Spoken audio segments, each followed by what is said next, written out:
मृत्यु की विधि। इस शरीर से चेतना को वापस ले लिया गया है।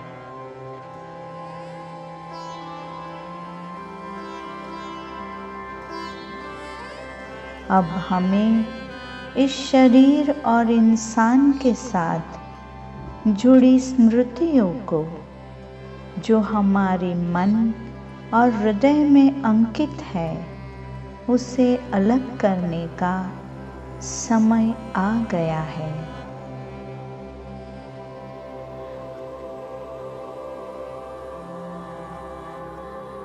यह शरीर हमें सुन नहीं सकता।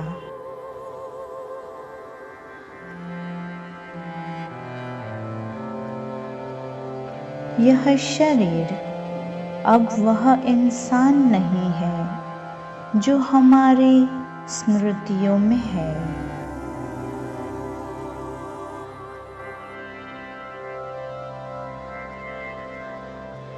मृत्यु केवल शरीर का होता है।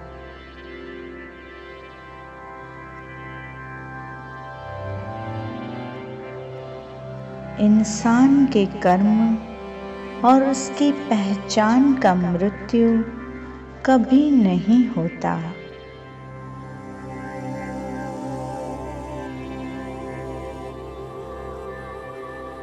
मृत्यु के बाद भी इंसान स्मृतियों का हिस्सा बनकर सदा ही जीवित रहता है।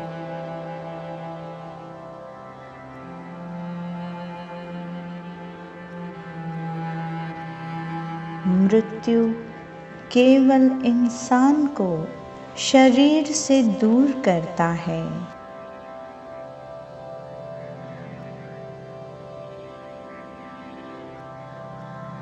शरीर ने तो जब जन्म लिया था, उसी समय से वह नाशवंत ही था।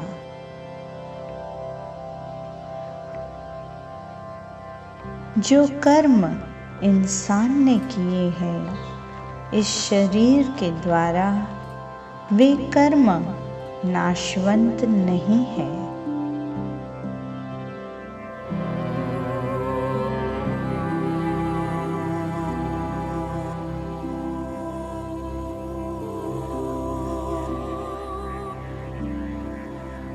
जीवन के जिन रहस्यों को व्यक्ति ने खोजा और उजागर किया, वे भी अनंत काल तक सजीव ही रहेंगे।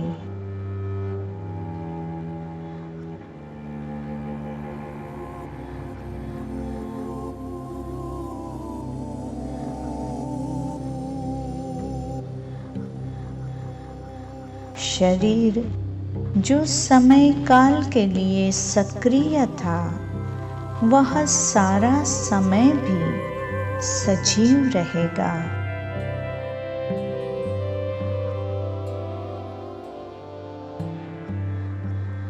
केवल शरीर का मृत्यु हुआ है।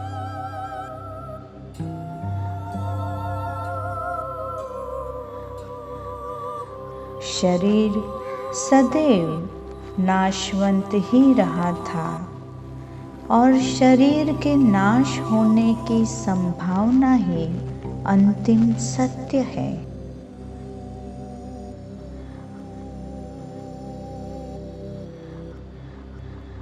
अगर हम यह आत्मसात कर सके कि चेतना का स्रोत एक माध्यम से निकलकर दूसरे स्वस्थ माध्यम में रूपांतरित होता है, स्थलांतरित होता है, तो जीवन में हम अद्भुत प्रबुद्धता को प्राप्त कर सकते हैं।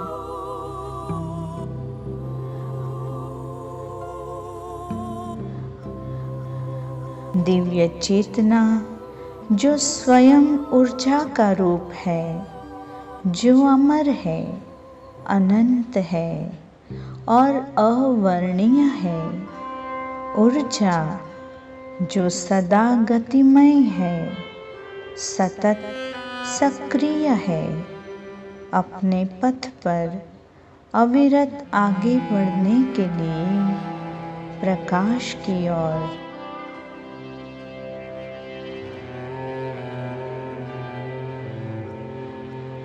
अनेक दृष्टिकोणों से जीवन को और मृत्यु को देखा जाता है।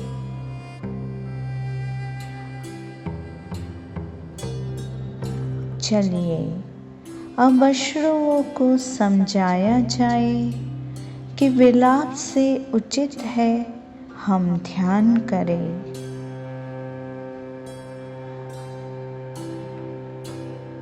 चलिए हम ध्यान करें उस अमर अनंत ऊर्जा के हित में जो इस शरीर को त्याग कर गति कर रही है।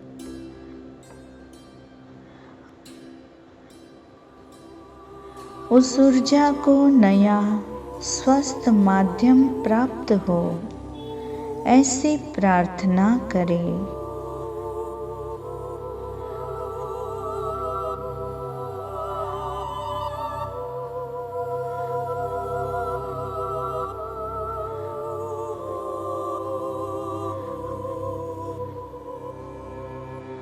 उस ऊर्जा का मंगल हो, कल्याण हो, उस ऊर्जा का मार्ग शांतिमय और प्रकाशमय हो।